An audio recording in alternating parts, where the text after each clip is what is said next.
tell you a tale of Nathaniel Cocker, the man they couldn't kill. His heart was black as Newgate's knocker, and his eyes as cold as steel. For all his days he plied his trade on the old Heath road to Dover. From Badger's Mount to Bexley Fount he was known the county over.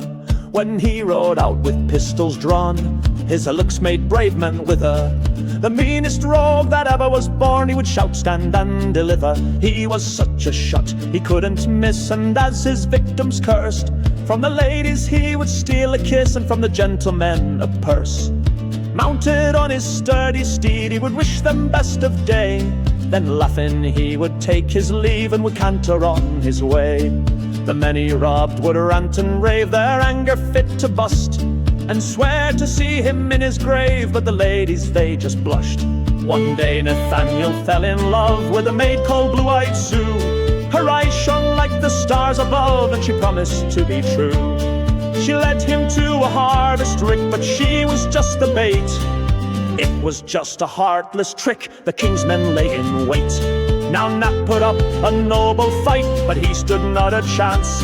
For him there would be no respite, just Tyburn's deathly dance.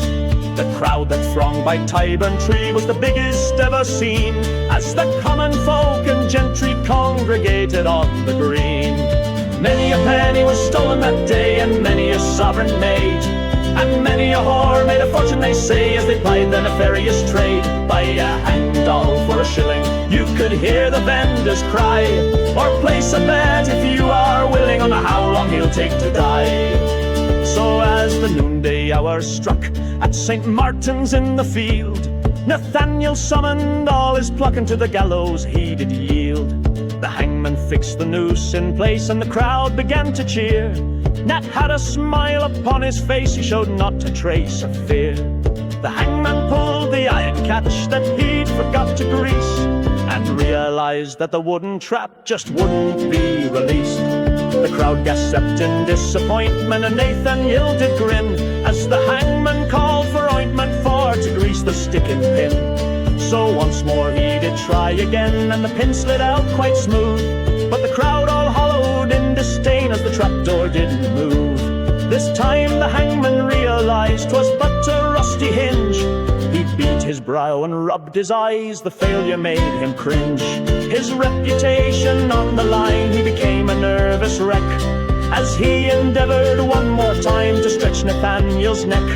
This time he would do it right, and he checked with expert eye, and as he pulled the lever tight, shouted, "Die, you bastard, die!"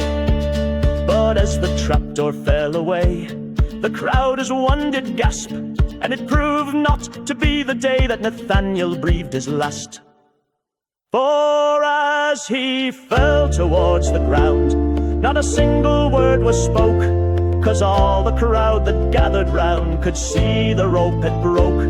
If thrice a felon cheats the noose, by Christian convention, it's written that he must go loose by decree of divine intervention. So Nathaniel Crocker was freed of his load, his sad ordeal now over, and still he rides the old Heath road from Bexley down to Dover.